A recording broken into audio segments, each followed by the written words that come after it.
நீர்தான் வீரபாண்டிய கட்ட பொம்மனோ, நீர்தான் ஜாக்சன் துரையோ. இப்படி அடுக்கடுக்காக டைலாக் வரும்போதெல்லாம் பயங்கரமாக விசிலடிப்பீங்க படத்தில் இல்லையா? எஸ். இப்போ கஷாயம் வித் பாஸ்கியில் இந்த மாதிரி டைலாக்ஸ்லாம் நீங்கள் காமிக்க போகிறீங்களா அப்படின்னா அங்கே தான் நீங்கள் சின்ன தப்பு பண்ணிட்டீங்க. இப்போ எனக்கு கரெக்டாக பதில் சொல்லுங்கள். ஹாப்பி தீபாவளி. தீபாவளின்னா என்ன? Festival of lights, festival of sound, இதெல்லாம் சொல்லுவீங்க. பட் அதெல்லாம் கிடையாது. ஃபெஸ்டிவல் ஆஃப் லைட்ஸ் சவுண்டெல்லாம் விடுங்க. இப்போது ஸ்க்ரீனில் சில சீன்ஸ் எல்லாம் பார்த்துருப்பீங்க. இவ்வளோ வருஷமாக படம் பார்க்குறீங்க.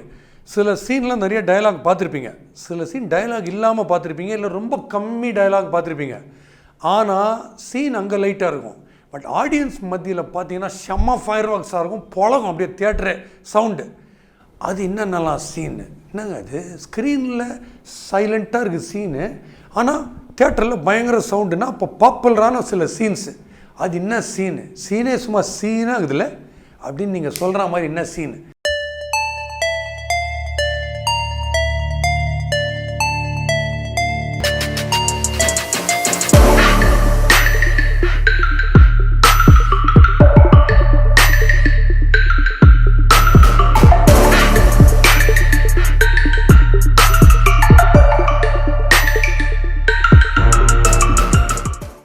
ஒரு டச்சிங் சீன்.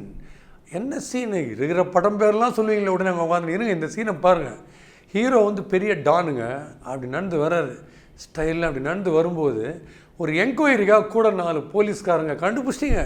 என்ன சீனு கண்டுபிடிச்சிட்டிங்க. அப்படி வந்துன்னே இருக்கும்போது அதுலேயே கிளாப்ஸு, நடந்து வர ஸ்டைலுக்கே கிளாப்ஸ். அவருக்கு தலை அஜித்துக்கு நடந்து வரும்போது இல்லை, பக்கத்தில் ஒருத்தர் போலீஸ்கார் அவர் கை அப்படி பிடிச்ச உடனே அப்படி திரும்பி ஒரு லுக்கு விடுறாரு. பார்த்தீங்களா? இந்த தியேட்டர் இல்லை, பக்கத்தில் ஹாஸ்பிட்டலில் இருக்கிற ஆப்ரேஷன் தியேட்டர் எல்லாமே அதிருது அந்த சீனில். எப்போ காமிச்சாலும் அந்த படத்தை எடுத்தப்புறம் கூட அதிரடியே ஆரம்பம் அந்த சீனில் தான். கண்டுபிடிச்சிட்டிங்களே, அந்த சீனே ஆரம்பத்தில் முக்கியமான சீன். விமர்சனத்துலேயும் சொல்லியிருக்கேன், தலையுடைய கை மேலே கையை வச்சா என்ன ஆகும்?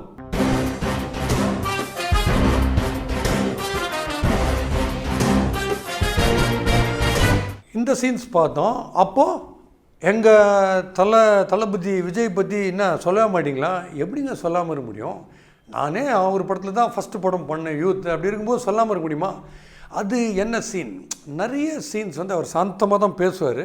சீன்ஸ் அது ரெடியாக இருக்கும். உடனே நீங்கள் துப்பாக்கி இதெல்லாம் நிறைய நீங்கள் சொல்லுவீங்க, அதெல்லாம் ஆக்ஷன் சீக்வன்சஸ். பட் ஸ்டில் அவர் நடிச்ச எக்கச்சக்க படங்களில் மைல்டாக ஒரு லவ்வர் பாயாக நடிச்ச ஒரு சூப்பர் ஹிட்டான ஒரு படம் இருக்குது, காதலுக்கு மரியாதை. அதில் என்ன சீனு அப்படின்னு நகத்தில் ஒன்றும் கடிக்கூடாது. நான் சொல்ல வருது கிளைமேக்ஸில், அதாவது பேரண்ட்ஸை விரோதிச்சுட்டு அதை மீறி ஒரு லவ் கல்யாணம் தேவையா அப்படின்ட்டு அவங்க ஃபேமிலிக்குள்ளே போனதுக்கப்புறம் திருப்பி ஒரு செயினை திருப்பி கொடுக்குறோம், ஒரு ஜுவல்லை திருப்பி எடுத்துக்கிறோம், இல்லை திருப்பி கொடுக்குறோன்ட்டு வர ஒரு சீன் கட்சியில் இருக்குது. 10-15 கேரக்டர்ஸ் இருப்பாங்க, ரொம்ப பேச மாட்டாங்க. எல்லாருக்குமே க்ளோஸ்அப் மாற்றி வந்துன்னே இருக்கும். ஸ்ரீவித்யாவுக்கு ஒரு பக்கம் வரும், சிவகுமாருக்கு வரும், விஜய்க்கு வரும், ஒவ்வொரு கேரக்டர் ஷாலினிக்கு வரும்.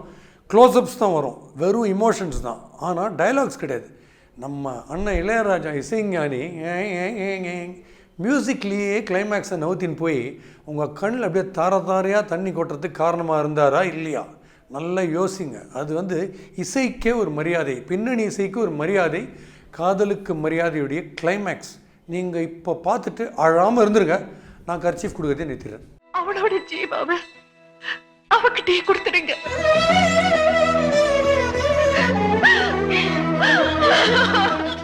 பத்மஸ்ரீ கமல் பற்றி சொல்லாமல் நீங்கள் டவாய்ஸ் நிற்கிறீங்க.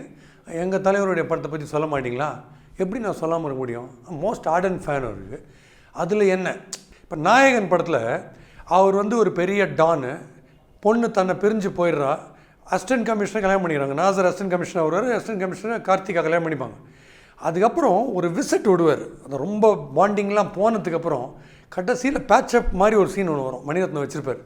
அந்த சீனில் கார்த்திகாவை பார்க்க வந்துட்டு கார்த்திகாவோட பேசினே கொடுத்துட்டின்னு பையன், அந்த கார்த்திகாவுடைய பையனுடைய குரல் கேட்கும்.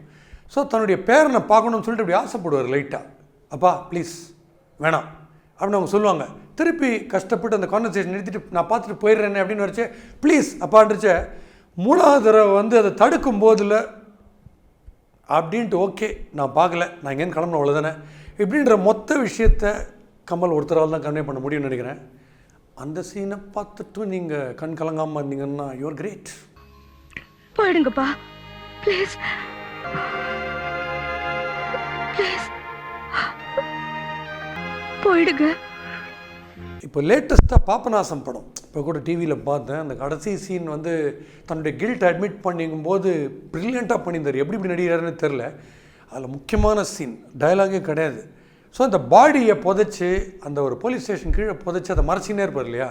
அதுக்கப்புறம் கடைசியில் எல்லாத்துலேயும் கன்வின்ஸ் பண்ணியாச்சு, மாட்டவே மாட்டார் கமல் அப்படின்னு இருக்கும்போது கடைசியில் அங்கே வந்து இந்த அத்தாரிட்டிஸ்லாம் வந்து இந்த கிரவுண்டை டிக் பண்ணி அந்த பாடியை வந்து அங்கேருந்து ரிமூவ் பண்ண ட்ரை பண்ணுவாங்க. அந்த பள்ளத்துலேருந்து அந்த கிரேவ்லேருந்து அந்த பாடி எடுத்துட்டு இவருடைய சாயம் விழுக போகிறது அப்படின்னு நினைக்கும் போது எல்லா கேரக்டர்ஸையும் தாண்டி கேமரா வந்து அப்படி கமல் முகம் பக்கம் அப்படி வரும்.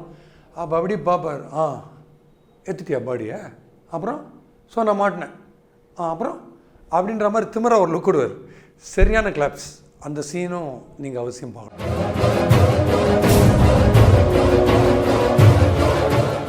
காக்க காக்க படத்தில் பயங்கர அதிரடி Anbuselvan assistant commissioner, DSP, DGP இப்படிலாம் வருவார் இல்லையா. அதில் என்ன இருக்குது அப்படின்னு பார்த்தீங்கன்னா very interesting scene Gautham Menon ஒன்று வச்சுருப்பார் இல்லையா. அதாவது இந்த ஈவ்டீசிங் பண்ணுற ஒரு கும்பல் ஒன்று இருக்கும். அப்போ வந்து சூர்யா வந்து நீ தைரியமாக போ அப்படின்னு அந்த பொண்ணு ஸ்கூல் பொண்ணுக்கிட்ட சொல்லிட்டு ஸ்லோ மோஷனில் அந்த சீன் அந்த கிட்ட நெருங்க பயமுத்தின்னு பாருங்க பசங்க. அப்போது ஆசிடை ஊற்றிடுன்னு சொல்லிட்டு அதை ஊற்றும் போது நமக்கே பகீர்னு சீட்டில் அப்படி பின்னாடி போவோம். அப்போ டக்குன்னு பார்த்தா சூர்யாவோட முகத்தில் அதை ஊற்றிடுவாங்க. அவரை தொடச்சிப்பார்.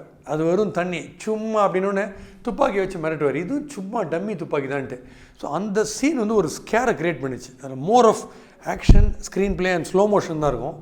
அந்த சீன் நம்மளை யார் காக்க தெரியுமா?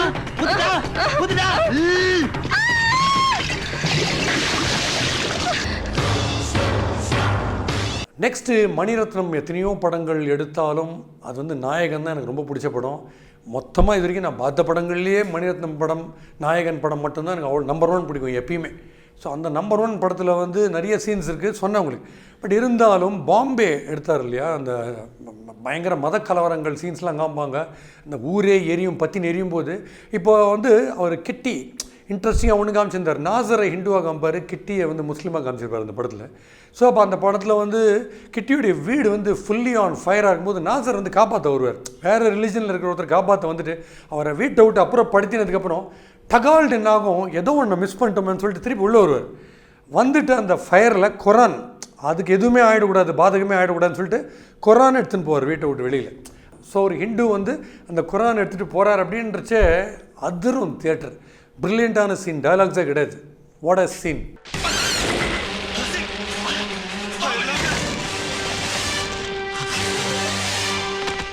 இப்போ நான் சொல்கிற சீன் உங்களுக்கு ஞாபகம் இருக்கலாம். காதல் கோட்டை படம் பார்த்துருப்பீங்க இல்லையா? ஆமாம்மா, உங்களுக்கே தெரியும். லவ்வர்ஸ் வந்து மீட் பண்ணினே இருப்பாங்க, ஆனால் அவங்க தான் லவ்வர்ஸ்ன்னு தெரியவே தெரியாது. நம்ம சொன்னால் தான் தெரியும். அதெல்லாம் விட்டுருங்க. அந்த அஜித் வந்து அவர் வந்து வேலையை விட்டார் அப்படின்லாம் சொல்லிவிட்டு ஒரு ஆட்டோக்காரர் ஃப்ரெண்ட் ஆவார். தலைவாசல் விஜய் பயங்கர ஃப்ரெண்ட் ஆவார். அப்போ 2 பேருக்குள்ளே பீச்சில் ஒரு கான்வர்சேஷன் நடக்கும். அந்த கான்வர்சேஷன் நடக்கும்போது கொஞ்சம் பர்சனலான விஷயத்தை வந்து கலரிட்டு பேசும்போது நீ வா போன்னு கூப்பிட்றது பிடிக்கலன்னா விட்டுருங்க, மரியாதையாக தான் இருக்கணுமா, டிஸ்டன்ஸ் மெயின்டைன் பண்ணிக்கணுமா அப்படின்னு தலைவாசல் விஜய் கேட்கும்போது அவர் சிகரெட் பிடிச்சின்னு இருப்பார்.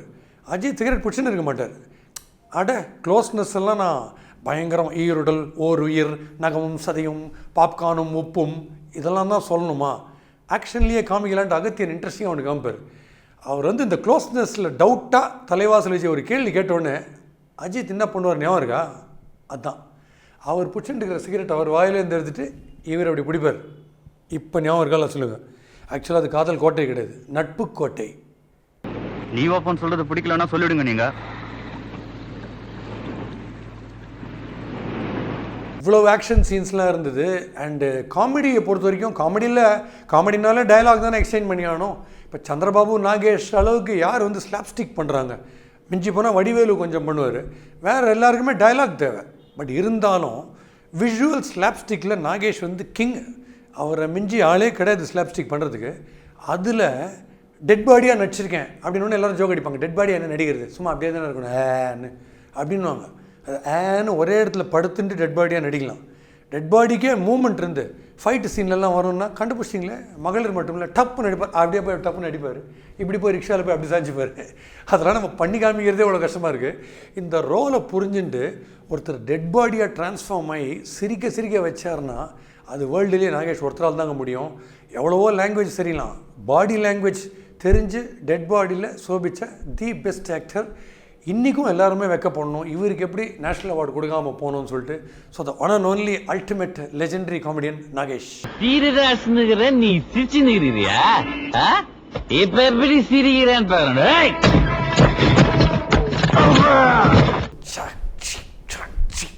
அப்படின்னு ஒன்று எந்த படம் எந்த சீன் அப்படின்னு பார்த்தீங்கன்னா, நம்ம சூப்பர் ஸ்டார் அப்படி அந்த பிரின்சிபல் ரூமில் வந்து எனக்கு இன்னொரு பேர் இருக்குது அப்படின்னோடனே அதுக்கு மேலே டயலாகே கிடையாது. கொஞ்சம் கொஞ்சமாக உட்காந்துருக்கிற பிரின்சிபல் இப்படி எழுந்து வேர்வையெல்லாம் தொடச்சின்னு கிட்டத்தட்ட ரஜினி காலையே விழுத அந்த ரூமுக்கு வெளியிலேருந்து காமிச்சிருப்பாங்க, அவுட்டர்லேருந்து. நமக்கே அப்படியே பதறும். அதை முடிச்சுட்டு வெளில வந்து உண்மையை சொன்னேன் அப்படின்ட்டு சாந்தமாக போகிறார் பார்த்தீங்களா. அந்த சீனில் ரொம்ப டயலாக் கிடையாது, ரீ ரெக்கார்டிங், பேக்ரவுண்ட் ஸ்கோர் தான். அந்த சீனில் சும்மா கேட்ட உடனே பார்த்த உடனே அதிர்தா இல்லையா? ஏதோ பேசுறீங்க, என்ன பேச போற? ஐயா, என் பேர் மாணிக்கம். எனக்கு இன்னொரு பேர் இருக்கு. அந்த சீன் நீங்கள் பார்த்தீங்க. பட் ஏற்கனவே ரஜினி ஸ்பெஷல்லே ஒரு சீன் சொல்லியிருக்கேன், அந்த சீனை சொல்லி தான் ஆகணும். ஏன்னா டேரக்டர்ஸ் வந்து டயலாக் இல்லாமல் ஒரு ஐடியாவை வந்து உங்களுக்கு கன்வே பண்ணுறாங்கன்னா அது ரொம்ப ப்ரில்லியன்ட். ஸோ அண்ணன் தங்க பாசம் முள்ளும் மலரும்ல. பட் அண்ணனை எதிர்த்துன்னு சரத்பாபு பக்கம் தங்கச்சி அப்படி போயிட்டே இருக்கும்போது அந்த ஓப்பன் ஃபீல்டில் அப்படி ஷாலில் போட்டு இப்படியே ஹீரோ அப்படி சைடில் அப்படி பார்க்கும்போது நல்ல டிஸ்டன்ஸ் போயிட்டு ஷோபா நடந்து நடந்து போகும்போது உள்ளுக்குள்ளே திக்கு திக்குந்து அண்ணனை விட்டு இப்படி தள்ளி தள்ளி வரோமே, இது நியாயமா நியாயமா நியாயமா அப்படின்ட்டு போயிட்டு அங்கேருந்து தப்ப தப்ப தப்ப தப்ப தப்பான்னு வந்து அண்ணே லைஃபே நீங்கள் தான் கட்டிக்கிறாங்க பார்த்தீங்களா. டயலாக் ரொம்ப கம்மி.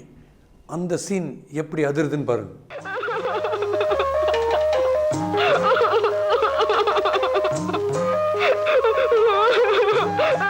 ஆக இந்தியா கிளிட்ஸ் ரசிகர்களே, இப்போ நீங்கள் வந்து கையில் ஒரு பேப்பர் பேனா எடுத்துன்னு லிஸ்ட்டெல்லாம் போட்டுருக்கீங்க. இந்த மாதிரி நிறைய சீன்ஸ் நாங்கள் பார்த்துக்குறோம், நாங்கள் வேணால் கொடுக்கிட்டா லிஸ்ட்டு அப்படின்னு கொடுக்குறத பற்றி கிடையாது. தீபாவளி ஒரு நாள் தான், நிகழ்ச்சியும் ஒரு ½ hour தான், அதுக்குள்ளே முடியணும். பட் கண்டிப்பாகவே இந்த மாதிரி சீன்ஸ்லாம் உங்களுக்கு மைண்டில் தோணுச்சுன்னா less of dialogues or no dialogues, but அந்த சீனில் ஒரு பெரிய சீக்வென்ஸ் கன்வே ஆகி அதிரடியாக கிளாப்ஸு, தியேட்டர் விசில் அப்படியே பொழந்தது தியேட்டரையே அப்படின்ற மாதிரி சீன்ஸ் உங்களுக்கு லிஸ்ட் அவுட் பண்ண முடிஞ்சதுன்னா கண்டிப்பாக எழுதி போடுங்க. நான் உணர்ச்சி வசப்பட்டு உங்களுக்கு கை தட்டினே இருக்கேன். உங்கள் காதில் அது உழுமான்னு தெரில, பட் இப்போதைக்கு காதில் விழப்போகிறது வெட்டி சத்தம். Have a fantastic positive and happy Deepavali.